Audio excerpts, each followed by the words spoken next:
Yes, બધા લોકોને good afternoon ની સાથે ગુડ આફ્ટરનૂન સાથે જય સ્વામિનારાયણ, જય શ્રી કૃષ્ણ, જય માતાજી. આપ લોકોનું બધાનું સ્વાગત છે મિત્રો. All of you are most welcome in this particular webinar and webinar as well as 10 days workshop for the UPSC civil services examination.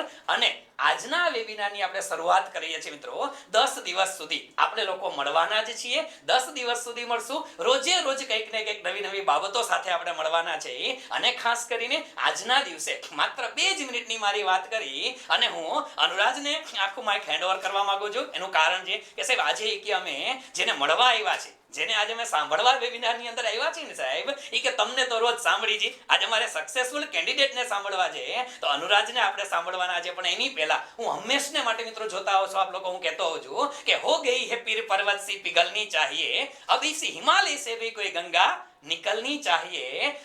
हो गई है पीर पर्वत सी पिघलनी चाहिए, अब इस हिमालय से भी कोई गंगा निकलनी चाहिए. बस આ હિમાલયમાંથી ગંગા નીકળે ને મિત્રો, એટલે ગુજરાતમાંથી છોકરાઓ આઈએસ આઈપીએસ થાય. બસ આવા ટાર્ગેટ સાથે જે મહેનત કરતા હતા 2016ના વર્ષની અંદર મિત્રો, જે રિઝલ્ટ મળે છે એ પ્રકાશ સેલતના સ્વરૂપમાં હોય અને 2020ની અંદર રાજકોટથી અનુરાજ પાસ થતા હોય તો એક વસ્તુ તો મિત્રો ક્લિયર કટ કહું છું, અને આ વસ્તુ પણ ફ્રેન્કલી તમે અનુરાજને પણ વાતચીત કરવામાં પૂછી લેજો કે આપણા મગજમાં, ગુજરાતીઓના મગજમાં છે ને મિત્રો એક એવી ગટ્સ ઘૂસી ગઈ છે કે સાહેબ યુપીએસસી ક્રેક કરવી હોય તો દિલ્હી જેવા સેન્ટરમાંથી જ થઈ શકે છે. નહીં મિત્રો, આ તમારા મગજમાં જે માન્યતા છે ને એ માન્યતા ખોટી ઠરે છે.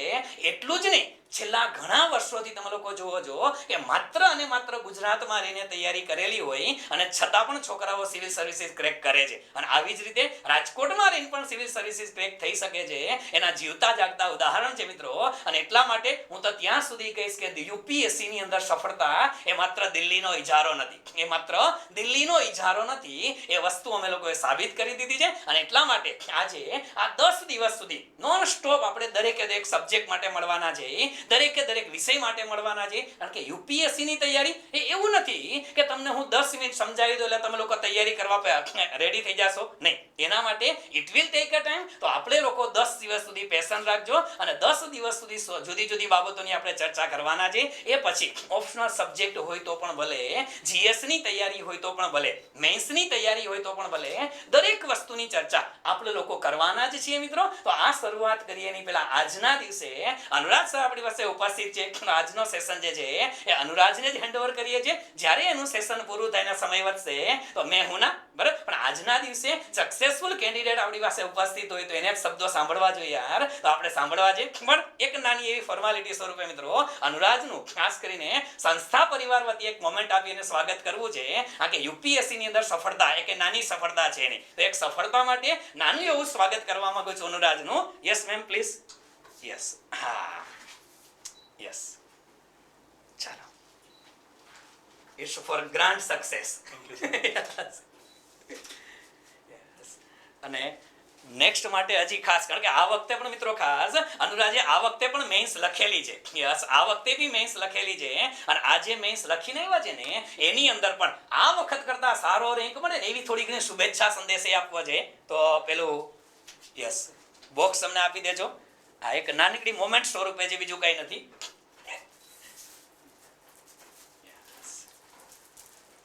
Yes, it's a best wishes moment from Ramani Institute for Ramani family. Thank you. Yes, okay, welcome. And on behalf of the non-teaching staff and academic staff, Payal ma'am would like to give some must book. Please ma'am, come forward. Yes ma'am.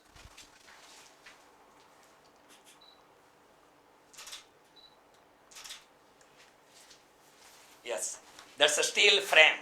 Okay, so now let's start our webinar and seminar 10 days workshop. 10 દિવસ સુધી મિત્રો રોજ રોજ નવા નવા મુદ્દા સાથે આપણે મળવાના છે. મારી વાતો છે એ તો હું કરવાનો છું, યુટ્યુબમાં તમારી જોડે ઘણી વખત કરું છું. આજનો દિવસ છે એ સેશન હવે હું હેન્ડઓવર કરું છું અનુરાજને. અને અનુરાજને પણ આપણે આજ ગોડેસ ઓફ લર્નિંગમાં સરસ્વતીને પ્રાર્થના કરીએ કે આવનારા એટેમ્પની અંદર એ ટોપ 10 ની અંદર આવે અને ઓલ ઇન્ડિયાની અંદર ગુજરાતનું, રાજકોટનું નામ રોશન કરે એવી શુભેચ્છા સાથે wish you all the best Anuraj for this attempt and many congratulations for the previous attempt. So let's hand over mic to the Anuraj. Please Anuraj. So હવે હું રજા લઉં છું અને અનુરાજ તમારી સાથે ટોક કરશે, જે કોઈ વસ્તુની ચર્ચા કરવી છે. યસ અનુરાજ. એ આપકે લીએ હે. અને હા, એ ઇંગ્લિશ અને હિન્દીની અંદર સેશન કન્વર્ટ થશે, એટલે જે લોકોને ઇંગ્લિશ હિન્દી તો આમ બધાને ફાવે જ છે સાહેબ, એટલે કે ચિંતા જેવું તો કે છે નહીં. ઓકે, હા, કે સાહેબ આ ક્યાંથી ઉપાડી, એવા બધા ફોટોગ્રાફ્સ છે. અને હા, અનુરાધની પરમિશન નથી લીધી, પણ એની પરમિશન લીધા વગર એની માર્કશીટ છે ને મેં અનુરાધ એ માર્કશીટ મને રાખી દીધી છે. યસ, આ માર્કશીટ ની પછી ચર્ચા કરશું આપણે ક્યારેક ક્યારેક. અનુરાધની ઈચ્છા હશે તો વાત કરશે જ, પણ આપણે ચર્ચા કરશું. ઠીક છે, એક બ્લેન્ક સ્લાઇડ એને આપી અને પછી મારી વાતને હું પૂરી જાહેર કરું છું અને અનુરાધ શરૂ કરશે. ચાલો, ઠીક છે, ઓકે, ચાલો.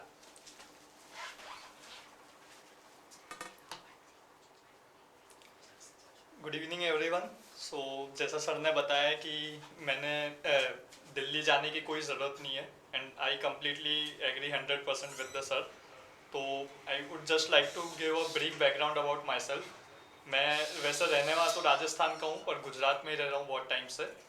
And I graduated from IIT Bombay in mechanical engineering in 2017. उसके बाद I work with Vodafone for about an year. और उसके बाद मैंने उसके बाद मैंने ये सिविल सर्विसेज के बारे में सोचा. तो तब काफ़ी डाउट्स थे माइंड में कि कैसे करेंगे, दिल्ली जाना होगा या जॉब छोड़े या नहीं वगैरह. तो उसके लिए मैंने जैसे भी फिर तैयारी स्टार्ट करी अपनी जॉब छोड़ के. तो मैं उस जर्नी के बारे में थोड़ा सा बताना चाहूँगा, एंड आई होप उससे आप कुछ ना कुछ सीखने को मिलेगा आपको, and it would make your preparation more easy. And if any doubts, so we will try to take all the doubts in a doubt session later on. Otherwise, you can comment whatever the things are. So first of all, let's start with the UPSC preparation का जो पहला point generally लोगों के mind में आता है कि coaching करे या ना करे, या कोचिंग करे या ना करे. कोचिंग करे तो घर से करे या कहीं बाहर जाके दिल्ली जाके करे, या कैसे करे, या जो भी सेल्फ डाउट होते हैं. तो इसमें मेरा जो फंडा था वो हमेशा से यही था कि you are aiming to become an IAS officer और let's say an administrative officer for civil services. तो आपको अपना माइंड फ्रेम भी उसी तरह से रखना होगा कि you are already an officer. तो आप एक ऑफिसर के पॉइंट ऑफ व्यू से सोच के देखिए कि कि अगर आपको कोई टास्क दिया जा रहा है, यहाँ पर हमारा टास्क है सिविल सर्विसेज क्लियर करना, तो हम उसके बारे में कैसे जाएंगे. तो हम क्या करेंगे, सबसे पहले ये जानने की कोशिश करेंगे कि एग्ज़ाम किसके लिए, एग्ज़ाम की डिटेल्स क्या है, वो किसके लिए होता है, उसका सिलेबस क्या है. तो ये सारी चीज़ें हैं, ये ऑनलाइन सब कुछ अवेलेबल होता है, एंड आप गूगल करके वगैरह देख सकते हैं. Next best thing which we can do is कि हम इसके बारे में प्रैक्टिस, जो हम कहते हैं गवर्नेंस में आपने अगर पढ़ा हो तो बेस्ट प्रैक्टिसेस जो भी चलती है वर्ल्ड में, उसे हम एडॉप्ट करने की कोशिश करते हैं. तो यहाँ भी मेरा फंडा यही था कि जो लोग भी टॉपर्स निकले पिछले साल के, उनकी जर्नी के बारे में पढूं कि कैसे उन्होंने एग्ज़ाम क्लियर किया, और उसे पढ़कर अपनी स्ट्रेटेजी बनाऊं कि मैंने एग्ज़ाम कैसे क्लियर किया. तो इसके लिए मैंने अराउंड 50 to 100 के बीच में टॉपर्स, प्रीवियस ईयर टॉपर्स की पूरी जर्नी पढ़ी, जो आपको इजीली ऑनलाइन मिल जाएगी. And that too from different backgrounds, like some cleared with coaching, some cleared without coaching, some were from IIT, some were not from IIT, some were engineer, some were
तो यहाँ पर core का मतलब है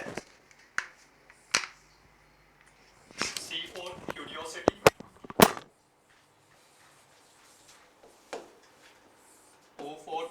optional, R for revision,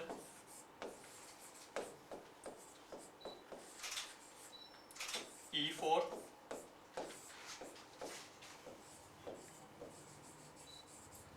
essay and ethics. तो मैं आपसे ये चारों पिलर्स के बारे में अभी इस सेशन में डिस्कस करूँगा and why these are important and how they form as a basis of your preparation and how you can improve this. So first of all, C for curiosity.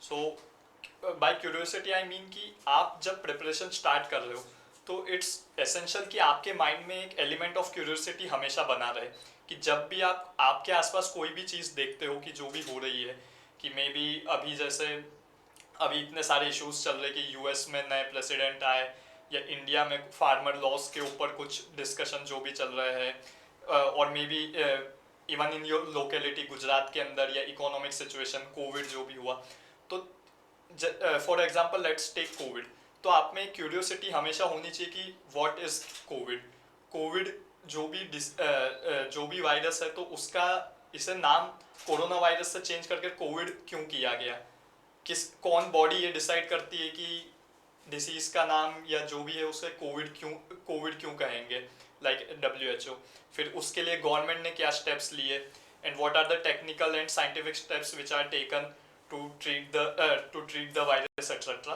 तो इस तरह की एक एलिमेंट ऑफ क्यूरियोसिटी आप में हमेशा होनी चाहिए कि जो भी आपके आसपास चल रहा हो आप उसके बारे में ज़्यादा से ज़्यादा सोचें और खुद से ही वो सारी चीज़ें पता करने की कोशिश करें इसके लिए आपको किसी कोचिंग की ज़रूरत नहीं है you have internet with you can easily Google या फिर ऑलरेडी जो कोचिंग के मटेरियल्स होते हैं काफ़ी अच्छे उन पे आप ये सारी चीज़ें पढ़ सकते हैं so this will help you in knowing the things irrespective of whatever your coaching teaches you or not या फिर आप कोचिंग ले रहे हैं या नहीं so this is the first element of the curiosity and second thing which curiosity helps is इनकी जब आप इतने साल प्रिपरेशन करेंगे minimum 1 year it takes to complete syllabus on an average तो हो सकता है कि आप उसको एक तरह से बोर्डम की तरह देखने लग जाए कि सिलेबस हमें कंप्लीट करना है rather than enjoying the syllabus this element of curiosity helps you in going through the journey and हमेशा आपको मोटिवेट रखता है कि आप कुछ नया नया जानने की कोशिश कर रहे हैं and it's not just about mugging up the books या रट्टा आप मारने की कोशिश कर रहे हैं so that's why C for curiosity now next we will and also the element of curiosity helps you highly in the prelims part because जैसे हम previous year के trends देखते आ रहे हैं काफ़ी चीज़ें अनप्रेडिक्टेबल होती जा रही है हर साल कुछ क्वेश्चंस आते हैं जो लोग कहते हैं कि ये तो कोई कोचिंग वाले पढ़ाते नहीं है या फिर ये पॉपुलर न्यूज़ में नहीं था तो हम कैसे सॉल्व करें तो उसका मैं आपको यही कहूँगा कि जब तक अगर आप में क्यूरियोसिटी होगी तो आपने वो उस टॉपिक के बारे में कहीं ना कहीं से तो पढ़ा ही होगा या कुछ तो उसके बारे में जानते होंगे and that will help you in solving that question और क्रैकिंग और tackling any question now let's come to the O for optional अब ऑप्शनल जनरली जो मैंने देखा है कि स्टूडेंट्स काफ़ी ऑप्शनल को काफ़ी हल्के में लेते हैं क्योंकि जब प्रिपरेशन स्टार्ट करते हैं तो जो जनरल स्टडीज़ कहते हैं जनरल अवेयरनेस या जनरल नॉलेज उस पे लोग उसके पीछे काफ़ी भागते हैं कि कोशिश करना चाहते हैं कि सारा सिलेबस कवर हो जाए या 2-3 बुक्स या उसके बारे में 2-3 बुक्स वगैरह पढ़ ले और इस वजह से ऑप्शनल कई बार छूट जाता है तो इसके लिए आपको एक थोड़ा सा स्ट्रेटेजिकली सोचना है दिमाग में कि जो 1750 मार्क्स का मेंस होता है 250 क्रॉस GS 124 ऐसे and 2 optional paper 7 yes 1750 marks का जो मेंस होता है जो आपका major which is a major factor in your final marks और रैंक उसमें से 500 marks alone is comprised of optional which is approximately greater than about 30% और इसमें भी अगर आप ये चीज़ दिमाग में रखें कि जो GS के मार्क्स है वो जनरली एक ही रेंज में आते हैं दे डोंट वेरी मच कि टॉपर के ज़्यादा से ज़्यादा 110 होंगे और जो दूसरे लोग हैं लिस्ट में उनके 70 to 80 to 90 के अराउंड में होंगे, यानी कि difference comes approx of maximum 40 marks. लेकिन ऑप्शनल में जब आप देखोगे तो ऑप्शनल में कुछ लोगों के मार्क्स 230 भी होते हैं और कुछ हाईएस्ट के मार्क्स 320 तक भी जाते हैं, तो सीधा यहाँ पे आपको 90 मार्क्स का डिफरेंस आ रहा है। तो that's why optional becomes more important, not only from the preparation perspective but strategic perspective, कि आपको यहाँ पे स्कोप फॉर इम्प्रूवमेंट ज़्यादा है मार्क्स के लिए। तो इसलिए what I would suggest is कि approximately 30 to 40% time of your preparation should go to your optional, irrespective of the general studies or however strong you are in your optional. And in the second thing in the optional which generally concerns people is कि optional choose कैसे करें, या फिर दो optional के बीच में confuse हो जाते हैं वगैरह वगैरह। तो इसके लिए मेरा optional maths था, so the parameters which helped me deciding in की optional कैसे choose करते, there were 3 parameters. One was interest,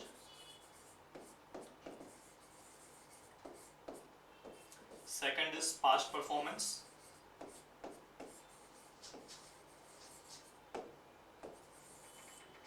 third is material, preparation material.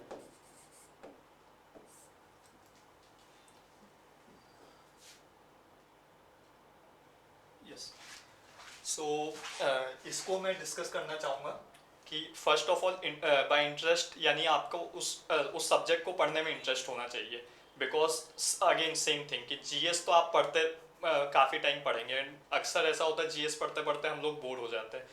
तो अगर आपको तब ऑप्शनल अगर आपका इंटरेस्टिंग होगा तो it would help complement your preparation in a streamlined way, कि आप दोनों चीज़ें साथ साथ में करते रहे और आपका मेंटली भी आप हैप्पी रहे और आपका प्रिपरेशन में मन लगा रहे, and it doesn't looks like a burden. इस वजह से सो इन माय केस मैथ्स में मेरा शुरू से इंटरेस्ट था सिंस एवर आईआईटी डेज, इसलिए it ticked first box for me. Second is past performance. Bye past performance I mean that आप गूगल मतलब इंटरनेट पे जाके अच्छे से देख सकते हैं कि कितने लोगों कौन से ऑप्शनल में कितने मार्क्स मिलते हैं, किसी में हाई मिलते हैं, किसी में लो मिलते हैं। स्केलिंग का भी एक फैक्टर होता है जो कि सर आपको शायद बाद में अच्छे से समझा देंगे। तो इसलिए इट्स एसेंशियल कि not just only your interest but your interest should convert in the marks also, उसके लिए पास्ट परफॉर्मेंस देखना ज़रूरी है। So in my case maths was a very good rewarding optional, इस वजह से it also checked this box. And third is material. By material I mean कि उसके प्रिपरेशन के लिए आपके पास इनफ मटेरियल होना चाहिए मार्केट में, which is aligned with the UPSC's previous year paper pattern etcetera, तो वो आप देख सकते हैं। And one more thing which I would like to discuss is कि एक जनरली लोगों को डिलेमा होता है कि ह्यूमैनिटीज वाले ऑप्शनल वर्सेस जो साइंटिफिक वाले होते हैं। Bye scientific I mean physics, chemistry, maths type. तो इसमें दोनों के प्रोज एंड कॉन्स होते ही है, but what benefited me in the maths part was कि फर्स्ट आपका सिलेबस स्टैटिक रहता है, तो यानी कि अगर आप फर्स्ट अटेम्प्ट में बाय चांस क्लियर नहीं कर पाए तो सेकंड अटेम्प्ट में आपको कुछ नई चीज़ें नहीं पढ़नी पड़ेगी मैथ्स में, आपको बस वही पुरानी चीज़ों का सिलेबस रिवाइज ही करना है वहाँ पर। And second is objectivity. जैसे कि जीएस में डिस्क्रिप्टिव आंसर्स होते हैं तो एलिमेंट ऑफ सब्जेक्टिविटी बहुत आ जाता है, आपको समझ नहीं आता है कि हम क्या लिखे, एग्जामिनर उसे कैसे समझेगा एंड क्या मार्क्स देगा। लेकिन मैथ्स में आपको ऐसा कोई टेंशन लेने की ज़रूरत नहीं है। As long as you are using the right method, right formulas and getting the right answer, आपके मार्क्स कन्वर्ट हो ही जाएंगे अच्छी रेट से। So this is the part of the optional. Now third we will come to R for revision.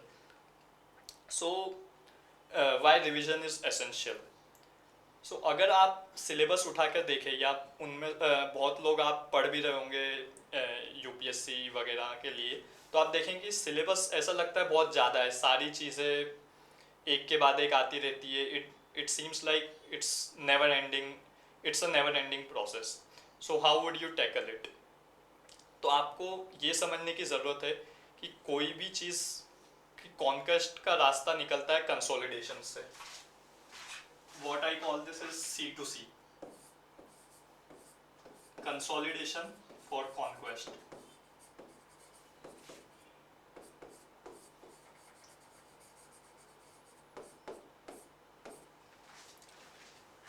So it is essential for you कि जो भी आप पढ़ रहे हैं उसे कहीं ना कहीं कंसोलिडेट करते जाइए.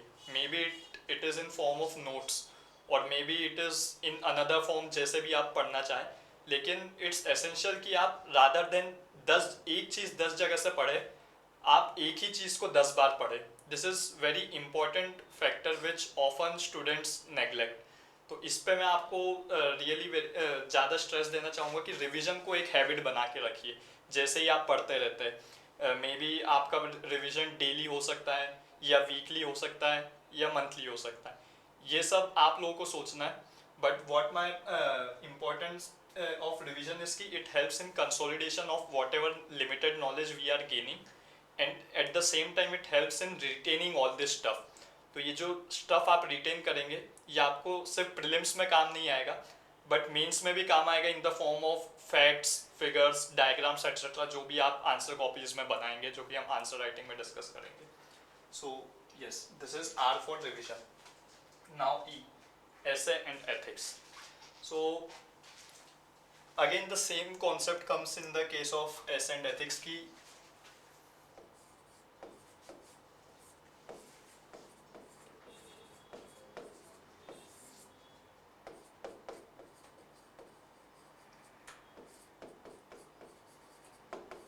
अगर हम मेंस का पैटर्न देखें तो पहले ऐसे का पेपर होता है, फिर GS 1, 2, 3 और फिर एथिक्स GS 4 का पेपर होता है.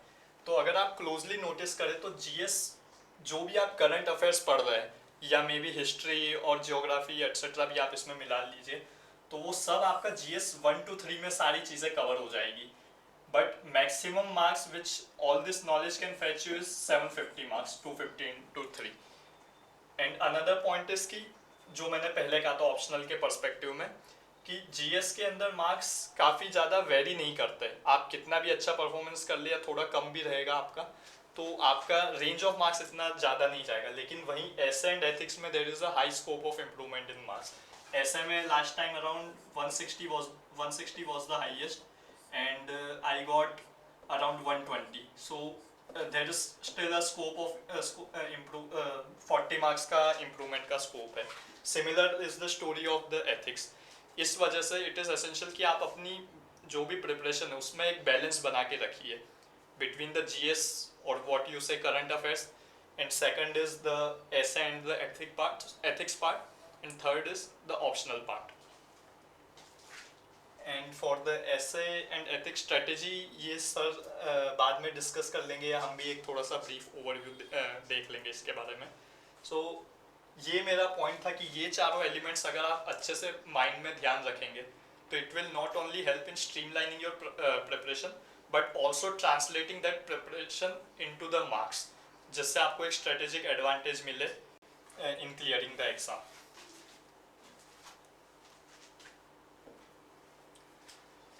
Now after all these four things, what I would like to discuss is some other elements जो generally लोगों के mind में doubts रहते हैं.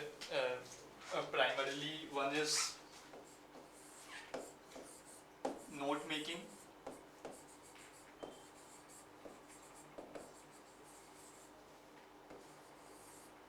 second is answer writing,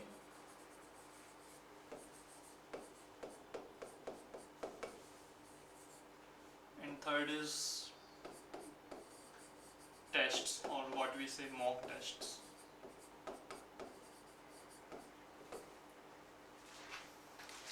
So first we will discuss note making. तो notes बनाने चाहिए या नहीं, या बनाने हैं तो कैसे बनाने. तो I am personally of the view कि नोट्स बनाने is very important for the UPSC preparation, क्योंकि जैसा हमने पहले डिस्कस किया it not only helps in your revision but also in consolidation of the facts whatever you are reading. And also जब आप paper देने जाते हैं प्राइमरीली मेंस, तो आप नोटिस करेंगे कि 3 दिन में लगातार आपके 5 पेपर होते हैं. पहले ऐसे, फिर GS 1, GS 2 and GS 3, GS 4. तो जो टाइम होता है बीच में वो आपके पास बहुत कम होता है, मेनली 1 घंटा या 2 घंटा। तो इस वजह से आप सारे चीज़ें तब पढ़ नहीं सकते। तो अगर आपके पास नोट्स होंगे तो it will help you in fast recall of all the things just before the exam and similarly reproducing that in the exam. And second, बनाने कैसे हैं पेपर और ऑनलाइन। तो I M of the opinion कि online notes बनाने चाहिए, because it helps in easy updation of the notes, क्योंकि information इतनी ज़्यादा रेट से आजकल चेंज हो रही है, या करंट अफेयर्स इतनी रेट से चेंज हो रही है कि कुछ ना कुछ अपडेट करते रहना पड़ता है। तो इस वजह से आप मैंने पर्सनली एवर नोट एक होता है online tool, it's free only, तो आप उसको यूज़ कर सकते हैं, और otherwise what ever you like. And another thing is कि इसमें आप परेटो प्रिंसिपल का ध्यान रख सकते हैं।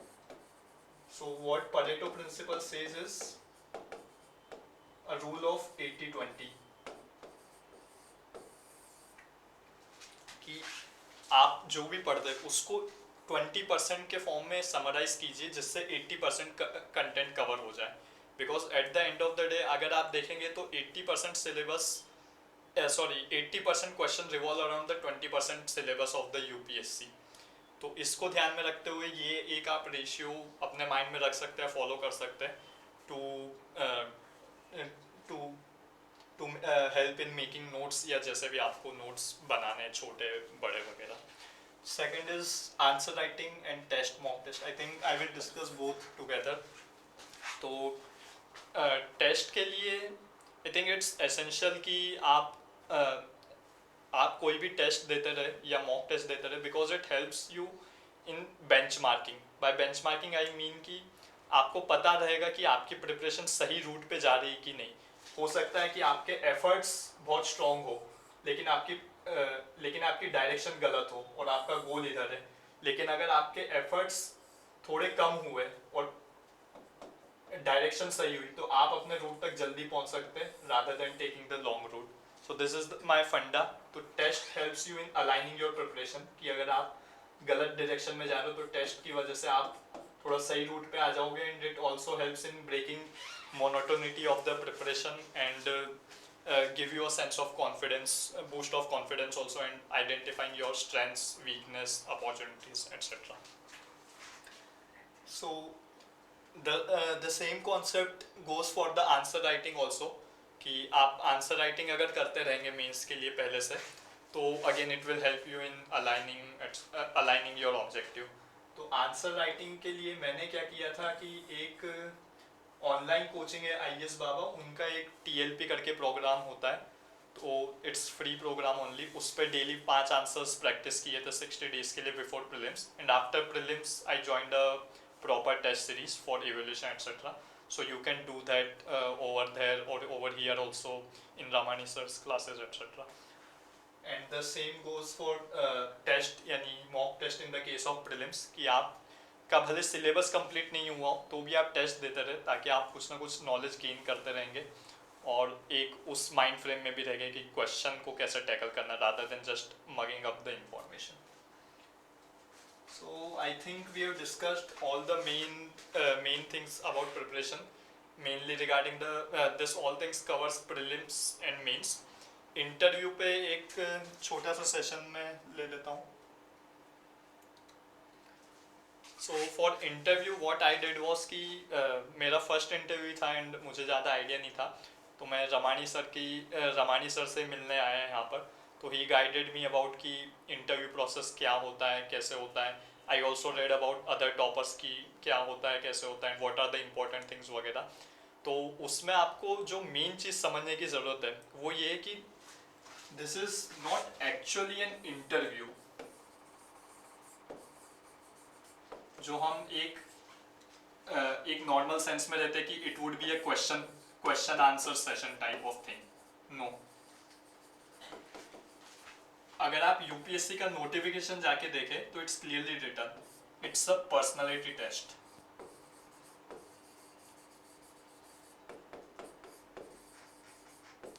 सो how would you differentiate between interview and the personality test?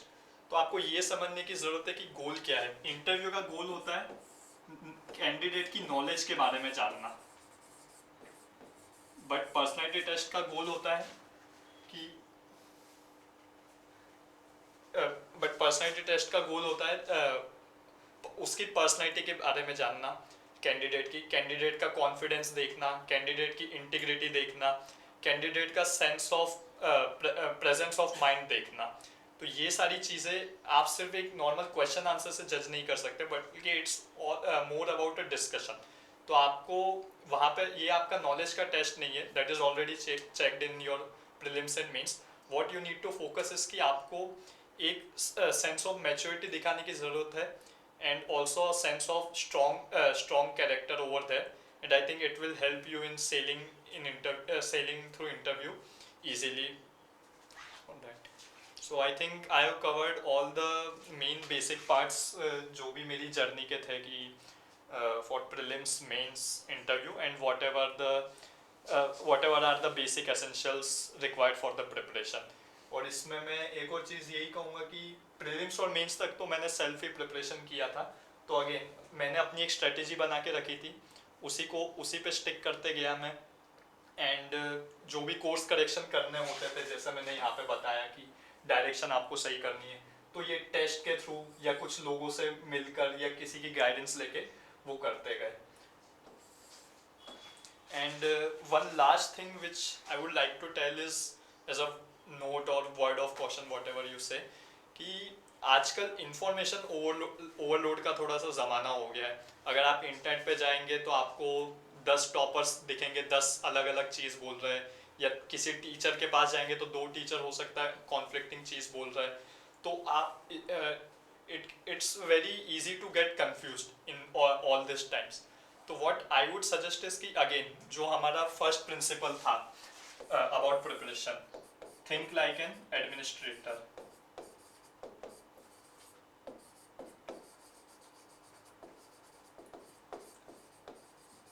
तो आप समझिए कि आप खुद एक एडमिनिस्ट्रेटर है और may be DM of a district है। अगर आपको कोई डिसीजन लेना है तो आपके साथ यही होगा कि आपके पास रिसोर्सेज होंगे और 100 तरह की एडवाइस आएगी, 10 अलग अलग टाइप की एडवाइस आएगी। So how will you go about taking the decision?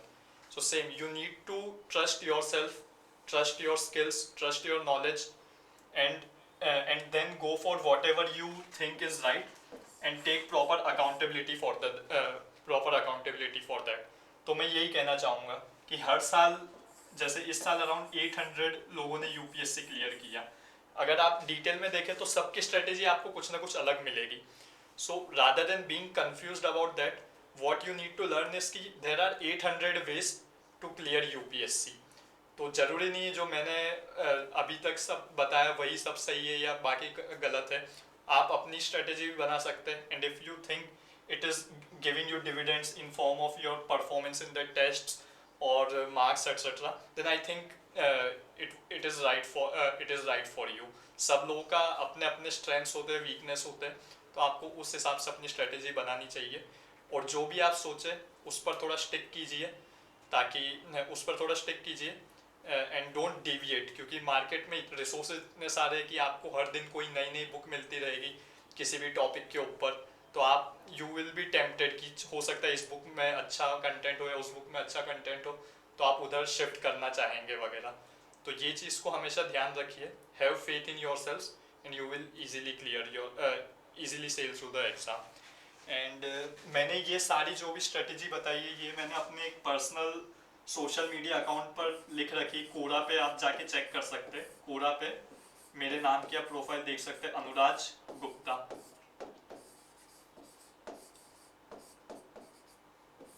वहाँ आपको इसकी स्ट्रेटेजी, ये पूरी जीएस मेंस और ऑप्शनल की स्ट्रेटेजी मिल जाएगी। एंड उधर आप मुझे चाहे तो कांटेक्ट भी कर सकते हैं, you can drop a message over there if there is any further doubts. So thank you all.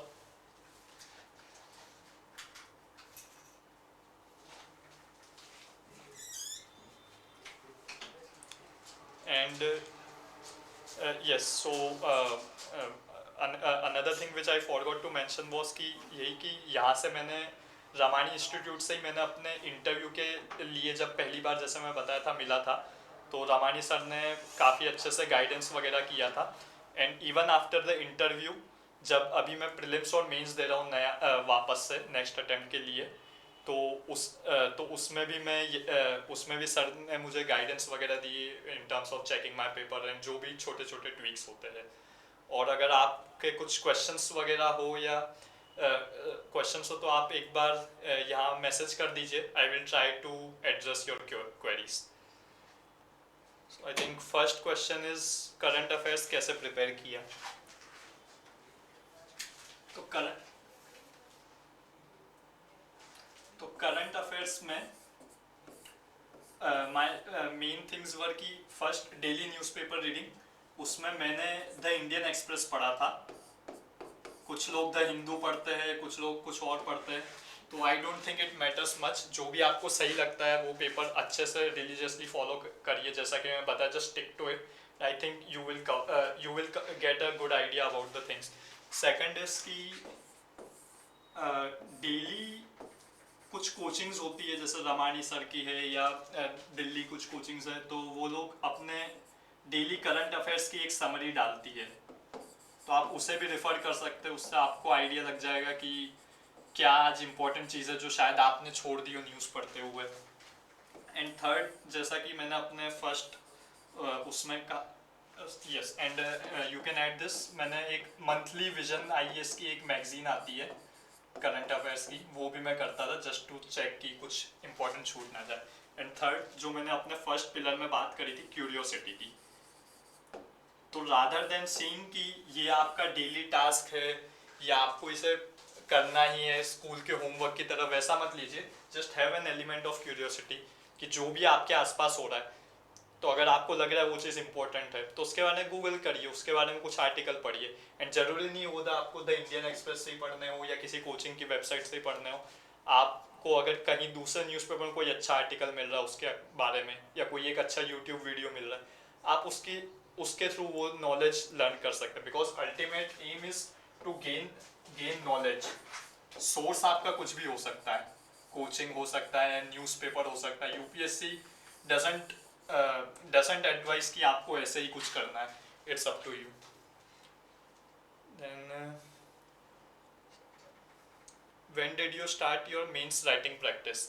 जी, तो मैंने बताया कि पहले मैंने थोड़ा सा जनवरी में मैंने अपनी प्रिपरेशन स्टार्ट करी थी 2018 जनवरी में।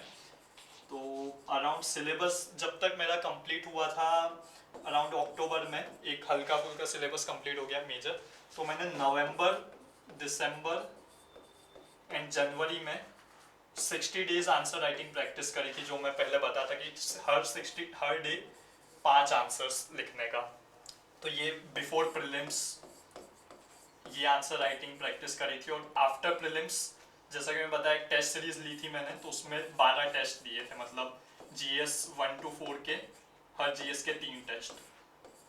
तो I think this would suffice. आपको ऐसा नहीं है कि पहले दिन से ही आंसर राइटिंग प्रैक्टिस वगैरह चालू करने की जरूरत है। First get a basic knowledge about all the syllabus etcetera, उसके बाद आप आंसर राइटिंग स्टार्ट कर सकते हैं धीरे धीरे। फिर आपको खुद सेल्फ इवेल्युएट करना है। अगर आपको लग रहा है कि कुछ कमी है कंटेंट में, तो कंटेंट ज़्यादा पढ़िए। अगर आपको लग रहा है प्रेजेंटेशन में कुछ कमी है, तो फिर आप उस पर फोकस कीजिए, राइटिंग स्पीड वगैरह जो भी है, तो ये आप कर सकते हैं।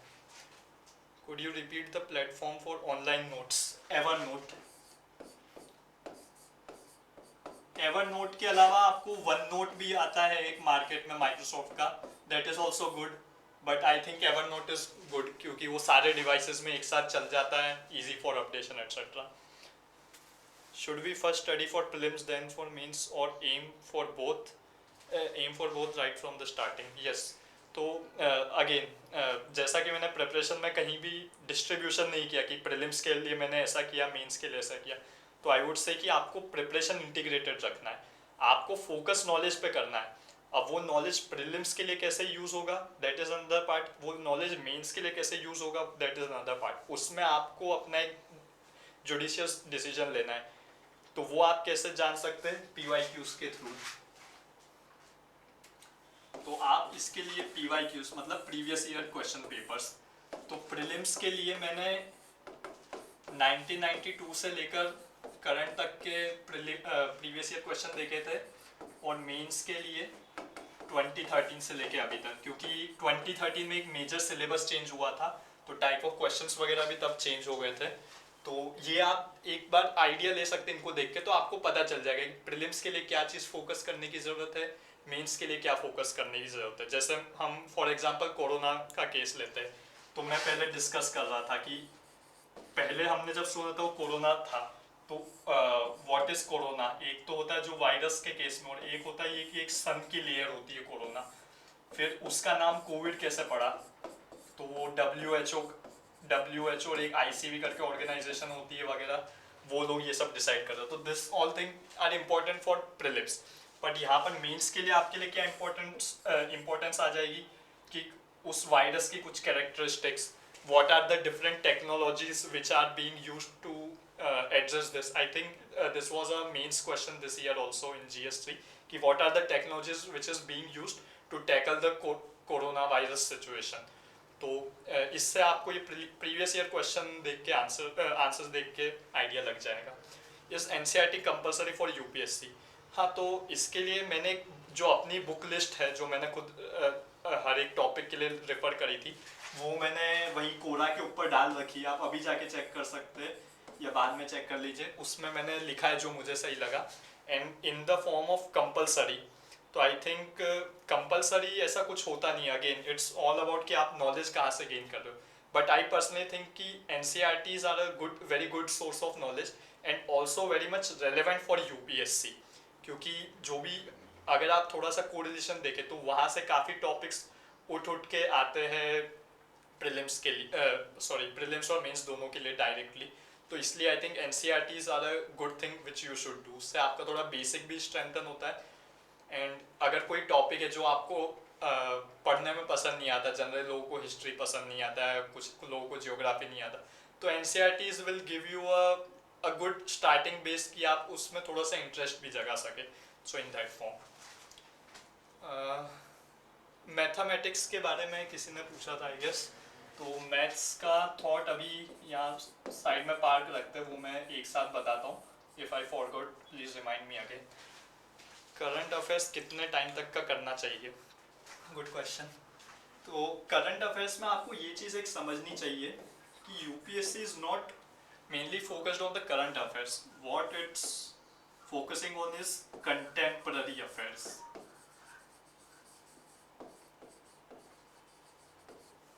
So what is the difference between current and contemporary. तो करंट का मतलब जनरली होता है जो रिसेंटली हुआ है, यानी कि जैसे कि कोई अभी मान लीजिए कच्छ में एक solar wind hybrid power plant बना था recently, so that is a sort of current affair. But यहाँ पर जो कॉन्टेम्पररी थीम है जो बहुत सालों से रन हो रही है, that is renewable energy.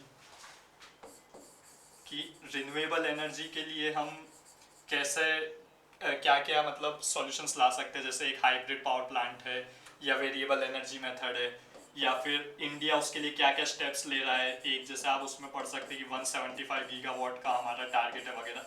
So UPSC rather than focusing on this generally it focuses on this, इसलिए कंटेम्पररी की कोई टाइम लिमिट नहीं होती। What I would suggest is कि आप कम से कम 1.5 ईयर्स का करंट अफेयर्स तो पढ़िए ही, लेकिन have an idea about what the contemporary themes which are running in India or across the world. For example, international relations में आप देखें तो nothing changes overnight.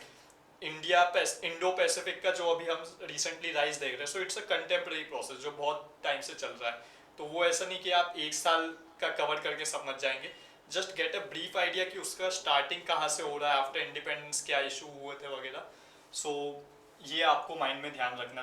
फिर भी अगर आपको चाहिए तो current affair I think 1.5 year is sufficient, but have look at the larger picture which is the contemporary thing.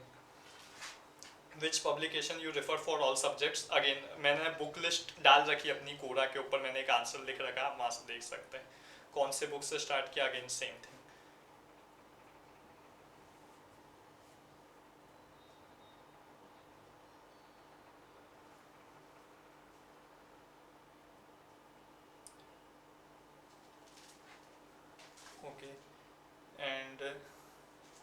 And हाँ ठीक है, हम मैथ्स पे आते हैं।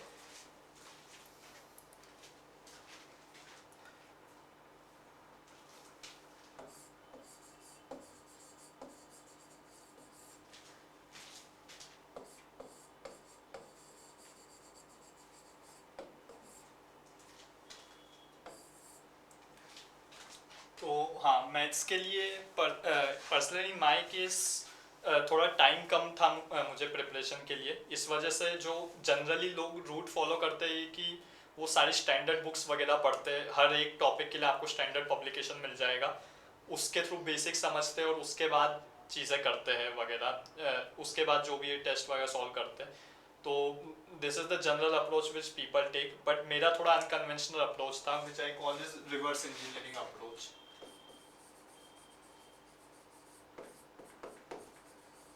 सो by reverse engineering I mean इस कि पहले मैंने IMS एक कोचिंग है उसके नोट्स वगैरह मंगवाए थे, उसके थ्रू एक बेसिक आइडिया ले लिया था कि सिलेबस क्या होता है, कैसा होता है, क्या क्या फॉर्मूले होते हैं वगैरह इंपॉर्टेंट, और उसके बाद I directly jump to problem solving. कोई बुक मैंने रेफर नहीं करी बट प्रॉब्लम सॉल्विंग। तो इसके लिए कुछ टॉपर्स ने एक अच्छे क्वेश्चन बैंक डाल रखा है जिसमें हर टॉपिक के आपको कुछ 50 to 60 क्वेश्चंस मिल जाएंगे, तो वो भी मैंने वो कोरा के ऊपर लिंक वगैरह सब डाल रखी है, तो उसको आप सॉल्व इनको मैं सॉल्व करता गया और उसके थ्रू लर्न करता गया अबाउट ऑल द थियरम्स या जो भी थियरी वगैरह है, और इसके साथ फिर 1992 से लेके अभी तक के प्रीवियस ईयर क्वेश्चन सॉल्व किए, और बाज़ार में जो भी मार्केट ये कोचिंग वालों की टेस्ट सीरीज रहती है, कोई भी आप उठा के ले सकते, सक्सेस क्लैप है, IMS है, उनको सॉल्व करते गया, तो उससे मुझे पता जस्ट टू चेक कि हाँ मेरा कुछ सिलेबस छूट तो नहीं रहा and I am on the track. This was the thing about the maths. और इसके अलावा रामानी सर ने भी मतलब नॉट ओनली ऑप्शनल लेकिन बाकी सब चीज़ों में भी इंटरव्यू है, ऑप्शनल की प्रिपरेशन, जैसे मैंने बताया कि अभी जो मैं इस साल मेंस दे रहा हूँ तो उसमें मेरी आंसर राइटिंग की जो भी स्टाइल थी उसको और कैसे चेंज कर सकते हैं, कैसे बेटर कर सकते हैं, इस टाइप के चेंजेस और जो भी गाइडेंस था वो भी सर ने दिया ही है। तो आप सर से भी इसके लिए बात कर सकते हैं अच्छे से। I think he would be able to guide you more in a better way. How you stay motivated? I think motivated personally for me motivation is overrated thing, that's my personal thought। motivation के लिए what I would suggest is कि यही कि आप मतलब जब भी आप IAS करने जा रहे हैं तो या UPSC के लिए प्रिपेयर कर रहे हैं तो आपको ये सोचना ज़रूरी है कि what is your personal purpose, कि आप क्यों बनना चाहते हैं। तो आई थिंक उसी को आप याद करते रहिए, या जो भी दूसरे ऑफिसर्स है वो जो भी अच्छा काम कर रहे हैं उन्हें देखते रहिए, तो इसके थ्रू आप मोटिवेटेड रह सकते हैं। And apart from that I think it's very much essential कि to have a support system. By support system I mean is कि अ मेंटल सपोर्ट सिस्टम, कि आपके कुछ क्लोज फ्रेंड्स हो, आपके फैमिली हो, टीचर हो सकते हैं जिनसे आप रेगुलरली टच में रहे। कि जनरली कुछ लोग कहते हैं कि UPSC की आप तैयारी करो तो सोशल मीडिया बंद कर दो या किसी से बात मत करो। I don't believe in all this stuff. तो आप उनके साथ टच में रहिए, उनके साथ अपने थॉट्स शेयर करिए, तो it will help you in regenerating after when ever you feel demotivated etcetera. And second thing in what I believe is discipline. So make discipline a habit. It will help you in sustaining your preparation more than motivation, because motivation can end in a single day also, but discipline will always last forever. Any other question? Okay, I think all major questions have been addressed. एक मैं prelims के ऊपर थोड़ा सा बस बता देता हूँ क्योंकि अभी प्रीलिम्स आने वाला है इन फ्यू मंथ्स। तो इसमें आप अपार्ट फ्रॉम द प्रिपरेशन क्या मेन चीज़ें ध्यान रख सकते हैं, तो इसमें यही है कि आप प्रीवियस ईयर क्वेश्चन वगैरह देखें तो उससे आपको कुछ थीम्स वगैरह पकड़ में आएगी। तो जैसे कि मेन अभी जो चल रही है थीम्स वो है कि एक आपको जो इम्पॉर्टेंट टॉपिक्स हैं इन पे आप ज़्यादा थोड़ा ध्यान दीजिए, क्योंकि इनसे काफ़ी क्वेश्चंस रिपीट होते हैं या फिर इनके पूछे जाते हैं। एंड सिलेबस इज स्टैटिक, तो इसलिए इसमें आपको करंट अफेयर्स का टेंशन लेने की ज़रूरत नहीं है। मॉडर्न हिस्ट्री, पॉलिटी में वैसे देखा जाए तो करंट अफेयर है, लेकिन उनका जो बेसिक लिंक है वो तो हमेशा कॉन्स्टिट्यूशन या एक्ट्स पे ही होता है जो कि स्टैटिक है। Modern history, polity, economics and environment. तो मॉडर्न हिस्ट्री में आप जो भी होते हैं कि कुछ ऑर्गेनाइजेशंस है या न्यूज़पेपर्स है या फिर जो भी मूवमेंट्स हुए हैं, हिस्टोरिकल मूवमेंट्स जिनकी 100th एनिवर्सरी है या 200th एनिवर्सरी है, जैसे कि 1919 की वजह से 1919 में मॉन्टेग क्लेम्सफोर्ड रिफॉर्म्स थे और जलियांवाला बाग एक्ट भी, जलियांवाला वाला मैस्कर भी हुआ था। तो वो जनरली ऐसा देखा गया कि 2019 या 2020 में पूछा जाता है क्योंकि उसकी 100 ईयर एनिवर्सरी होती है। तो इसको थोड़ा सा एक स्ट्रेटेजिकली ध्यान में रख के सोच सकते हैं। और इन सब की कुछ छोटी छोटी आप या तो टेबल बना लीजिए या स्पेक्ट्रम के पीछे दी हुई होती है उसको बार बार पढ़िए, ताकि आप एटलीस्ट कुछ लॉजिक लगा के, सेम टू सेम अगर क्वेश्चन नहीं आए तो भी आप लॉजिक लगा के एलिमिनेट कर सकते हैं। पॉलिटी में अगेन लक्ष्मीकांत है आपके लिए सोर्स, और जो भी चीज़ें न्यूज़ में रहती है गवर्नर वाले इश्यूज या सुप्रीम कोर्ट वगैरह के हैं तो उस पर थोड़ा फोकस कीजिए। और इसमें एक और चीज़ मैं ऐड करना चाहूँगा कि don't just rely on Laxmikanth, at least try to read bare constitution, यानी उसमें जो भी इम्पोर्टेंट आर्टिकल्स है उस पर आप ज़्यादा फोकस करिए। ये मैं क्यों कहना चाह रहा हूँ, क्योंकि अगर आप एक प्रीवियस ईयर क्वेश्चन देखेंगे तो उसमें एक आर्टिकल 110 मनी बिल के बारे में क्वेश्चन आया था। तो वो सीधा मतलब उसमें कॉन्स्टिट्यूशन से कॉपी पेस्ट किया था और उसके बारे में बात हो रही थी कि क्या है मनी बिल में कौन काउंट नहीं होता वगैरह। तो that won't be, Laxmikanth won't be suffice for that, that's why. Similarly जैसे अगर आप, बहुत लोगों को ये पता नहीं होता है कि सिंपल, इफेक्टिव और स्पेशल मेजोरिटी के बीच में क्या डिफरेंस है। तो ये जो टर्म्स है ये लक्ष्मीकांत में दिए हुए, but what people don't know is कि कॉन्स्टिट्यूशन में ऐसा कोई टर्म नहीं दे रखा है कि if simple majority, as far as my knowledge is concern, simple majority, effective majority, special majority. Constitution में ऐसा दिया हो रहता है कि majority of all the then members, all the then members for removal of Lok Sabha speaker and Rajya Sabha speaker. तो इसको effective majority के तौर पे प्रेजेंट किया गया है शायद लक्ष्मीकांत में। पर व्हाट आई थिंक इसकी अगर यूपीएससी कभी क्वेश्चन पूछेगा तो वो सीधा ये चीज़ पूछेगा, simple majority is generally majority of all the present members. Special majority के लिए उसमें शायद ऐसा है कि majority of all the members and 2/3 of the present and voting etcetera. तो ये एक चीज़ को आप ध्यान रख सकते हैं कि पॉलिटी में थोड़ा सा ब्रॉडन योर स्कोप। इकोनॉमी में ठीक है, इसमें रमानी सर आई थिंक मेरे से बेटर बता देंगे। एनवायरनमेंट में कुछ चीज़ें होती है जो कि हाई यील्डिंग होती है, अच्छे से आपको मार्क्स दे सकती है कम मेहनत से। मैप्स, तो मैप्स की प्रैक्टिस करते रहिए, घर में एक मैप लगा लीजिए स्टडी टेबल पे और रोज़ देखते रहिए, थोड़ा सा एनालाइज कीजिए कि कौन सा चीज़ के ऊपर क्या है, क्या ऑर्डर है, या कोई मेमोनिक्स बना सकते हैं कि countries passing through tropic of cancer वगैरह के लिए, वो सब आपको ऑनलाइन मिल जाएगा। जैसे इस साल भी आई थिंक क्वेश्चन था सियाचिन ग्लेशियर के ऊपर, किसके ईस्ट वगैरह में है ऐसा। सी सेट की प्रिपरेशन, सी सेट के लिए actually I come from an engineering background, तो आई नेवर, मुझे कभी ज़रूरत नहीं पड़ी सी सेट की तैयारी के लिए। How many hours of preparation, ऐसा मतलब कुछ होता नहीं है कि कुछ फिक्स कि इस टाइप का आपका होना ही चाहिए इतने घंटे वगैरह। What I used to do was कि I used to have weekly targets. एक जो पूरे साल का मंथली प्लान होता है वो तो होता है, पर वीकली टारगेट्स होते थे कि इस वीक में ये करना है, इस डे में ये करना है, तो वो करने की कोशिश करते थे जितना हो सके। अब उसके लिए जितने भी घंटे लग रहे ठीक है, या थोड़ा प्लस माइनस होता है। और एक जनरल स्ट्रेटेजी जो मेरी रही है इवन ड्यूरिंग आईआईटी प्रिपरेशन वो उसकी principle of 8-8-8, 8 hours sleep, 8 hours study and 8 hours जो भी आपका रेस्ट वर्क हो वो। और बस एग्जाम में इसमें थोड़ा सा चेंज कर देते थे कि जब एग्जाम पास में आ रहा है, प्रीलिम्स आ रहा है लास्ट 1-2 महीने में, तो ठीक है स्टडी को बढ़ा के थोड़ा 10 आवर्स कर दीजिए और अपने लेजर टाइम को 8 से घटाकर 6 कर दीजिए। ऐसा कोई हार्ड एंड फास्ट रूल नहीं है, but just for a guidance sort of thing.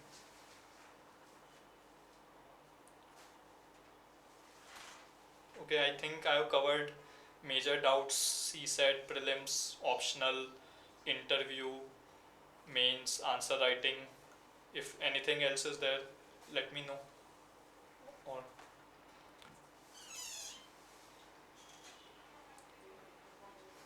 okay, Thank you all.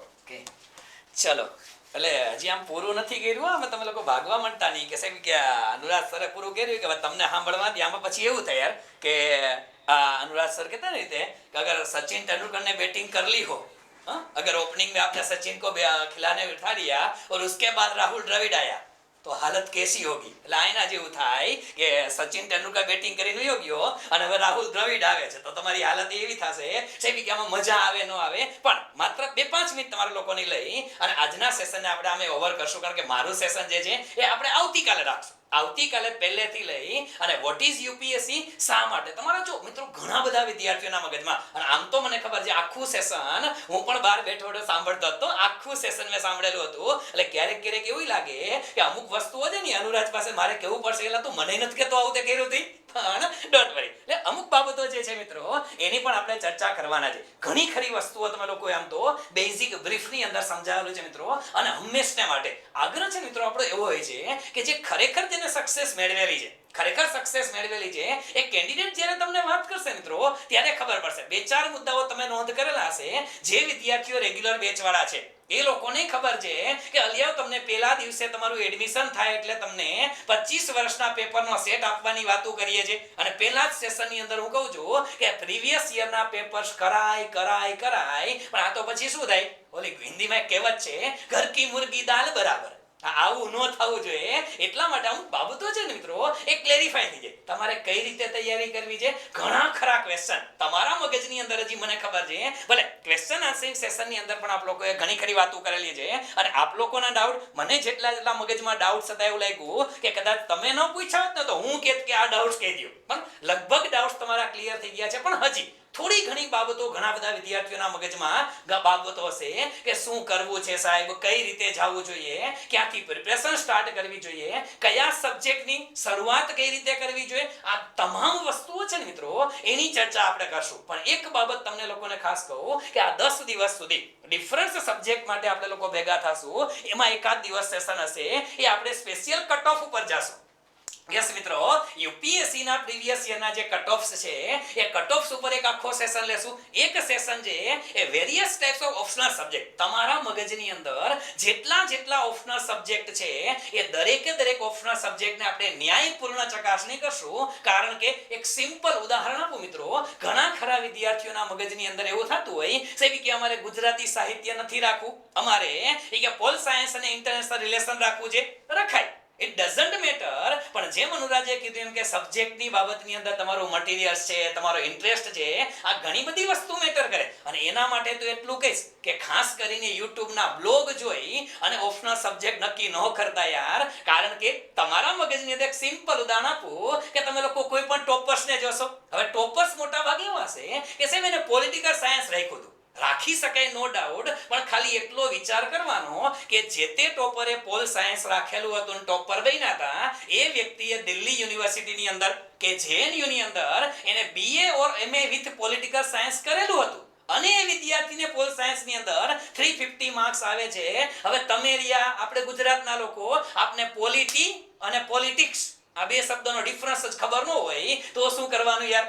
આપણે તો પોલિટી એટલે કોન્સ્ટિટ્યુશન, એની અંદર ગવર્નન્સ આવે, સોશિયલ જસ્ટિસ આવે, એ ખબર ન હોય તો આપણે કયા એંગલથી તમે પોલ સાયન્સ રાખવાનું વિચારો છો. સમજાય છે? What I mean to say is that કે આ બધા શબ્દ છે મિત્રો એને એક શબ્દને એકદમ વ્યવસ્થિત આપણે સમજવાનો પ્રયત્ન કરશું. પણ આજના દિવસે એક નાની એવી મોટિવેશન વાત તમને કહીશ કે આ પરીક્ષા છે મિત્રો, આ પરીક્ષા એ જોશ અને જુનૂનની પરીક્ષા છે. એક પરીક્ષા, આ પરીક્ષા પાસ કરવા માટે મિત્રો આ દિલની અંદર છે ને એક આગ લાગવી જોઈએ. આગ એટલા માટે લાગવી જોઈએ કે આ પરીક્ષા એ બર્નિંગ ડિઝાયર થી થશે. યસ મિત્રો, વિશ્વની કોઈ તાકાત તમને આ પરીક્ષા પાસ બહારના વ્યક્તિ નો કરાવી શકે સિવાય કે તમારી સેલ્ફ કોન્ફિડન્સ અંદરથી અવાજ આવી જોઈએ કે યસ આઈ કેન. તે દિવસે તમે લોકો ડેફિનેટલી મિત્રો આ પરીક્ષા પાસ કરી દેશો. અને એના માટે આ એક સિમ્પલ વસ્તુ તમને લોકો મિત્રો, તમે બધા રાઈટ બ્રધર્સને તમે બધા ઓળખો છો. આપણે બધા જાણીએ છીએ કે સાહેબ એરોપ્લેનનો આવિષ્કાર કરનાર રાઈટ બ્રધર્સ એક નાનકડું અમથું ગેરેજ ચલાવતા હતા. ગેરેજ ચલાવતા એની પાસે પૈસા નહોતા ભાઈ, પૈસા નહોતા અને ગેરેજ ચલાવતા ચલાવતા અંદરથી એક આગ હતી કે ગમે તે થાય એરોપ્લેન તો બનાવવું જ છે. અને એની સામે મિત્રો તમે કદાચ ગૂગલ ની અંદર સર્ચ કરજો, એક એસપીએલ છે, એસપીએલ સેમ્યુઅલ પિરપોન્ટ લેંગલે કરીને વ્યક્તિ હતો. ગૂગલમાં સર્ચ કરજો સેમ્યુઅલ પિરપોન્ટ લેંગલે. એ જ વખતે જ્યારે રાઇટ બ્રધર્સ મતતા હતા ત્યારે અમેરિકાના ડિફેન્સ ડિપાર્ટમેન્ટે આ સેમ્યુઅલ પિરપોન્ટ લેંગલે નામના વ્યક્તિને $50,000 આપ્યા હતા કે તમે એરક્રાફ્ટ બનાવો. એ વ્યક્તિ સક્સેસ નો થયો, એની પાસે બધું હતું, એની પાસે નોલેજ હતું, એની પાસે પૈસા હતા, પણ અંદરથી જે આગ લાગવી જોઈએ ને યાર, એ આગ તો કોને લાગેલી હતી? એ આગ લાગેલી હતી રાઇટ બ્રધર્સને મિત્રો. એટલે રાઇટ બ્રધર્સને આજે આપણે તમે હું યાદ કરીએ છીએ. આવી એક આગ લગાવવી પડે, એક જુનૂન હોવું જોઈએ. પરીક્ષા, કારણ કે તમે લોકો મિત્રો જે પરીક્ષાની તૈયારી કરવા જાઓ છો, આ પરીક્ષા કોઈ નાની સૂની પરીક્ષા નથી યાર, આ દેશની ટોપ લેવલની એક્ઝામ છે. અને એ બાબતની અંદર આ પરીક્ષા પાસ કરવા માટે એક નાની એવી વાત કરી અને મારી વાતને પૂરી કરશું. કારણ કે મારે સમજાવવાનું જે છે it will take a time, એને આપણે પહેલેથી જ આવતીકાલે શરૂ કરશું. પણ આ પરીક્ષા છે મિત્રો, બે શબ્દ હું હંમેશને માટે કહેતો હોઉં છું. એક શબ્દ છે તમારી સ્કિલ અને બીજો શબ્દ છે તમારી વિલ. આ પરીક્ષા છે મિત્રો, એ તમારી સ્કિલ પણ માગે છે અને તમારો વિલ પાવર પણ માગે છે. શા માટે? સ્કિલ અને વિલ બંને શું કામ ઇમ્પોર્ટન્ટ છે? તો એના માટે એક નાનું એવું તમને લોકોને ઉદાહરણ આપું મિત્રો. તમે કદાચ નામ સાંભળેલું છે મિત્રો, મોહમ્મદ અલી. યસ મિત્રો, મોહમ્મદ અલી છે ને એ માત્ર 19 વર્ષની ઉંમરે બોક્સિંગ ચેમ્પિયન હતો, વર્લ્ડ ચેમ્પિયનશિપ. 19 વર્ષની ઉંમરે મોહમ્મદ અલીએ જ્યારે વર્લ્ડ ચેમ્પિયનશિપ જીતી લીધી ને ત્યારે ઇન્ટરવ્યુ લેનાર વ્યક્તિ એને પ્રશ્ન કરેલો હતો કે sir, what a day for you, what a splendid day for you. અને આ જ્યારે પ્રશ્ન કરેલો ને ત્યારે એને કીધું શું સ્પ્લેન્ડિડ ડે ની વાતો કરો છો? અને પછી પાછું કીધું સર કે અમે તમારી સ્કિલ ઉપર ફિદા થઈ ગયા છે, અમે તમારી સ્કિલ ઉપર ફિદા થઈ ગયા છે. તમારી કેવી સ્કિલ છે, તમે સામેવાળાને હરાવી દીધો, 19 વર્ષે વર્લ્ડ ચેમ્પિયન. અને ત્યારે મિત્રો યાદ રાખજો, આ મારા શબ્દ નથી, એ મોહમ્મદ અલીના શબ્દ છે કે માય ડિયર રિપોર્ટર, તમે મને લાગે છે કે તમે આખો મેચ નહોતો જોયો. ત્યારે રિપોર્ટર કહે છે કે નહીં, હું તો સ્ટાર્ટિંગ થી મેચ જોતો હતો. અને ત્યારે મોહમ્મદ અલીએ કીધું હતું કે સાહેબ તો તમે એ નહોતું જોયું કે મારા કોમ્પિટિટરે મને 4 મુક્કા મારેલા હતા અને હું જમીન ઉપર પડી ગયો હતો. હું જ્યારે જમીન ઉપર પડી ગયો તો ને સાહેબ, ત્યારે મારી સ્કિલ કામે નહોતી લાગી. ત્યારે મારી સ્કિલે તો મને દગો દીધો હતો.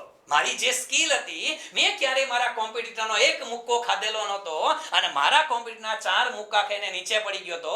રેફરીએ કાઉન્ટિંગ શરૂ કરી દીધેલા હતા અને એ વખતે સાહેબ અંદરથી અવાજ આવ્યો હતો કે મોહમ્મદ એક વખત ઊભો થા, જો તું ઊભો થઈ ગયો ને તો સમરણ પાડી દેશ. સાહેબ અંદરથી અવાજ આવ્યો હતો.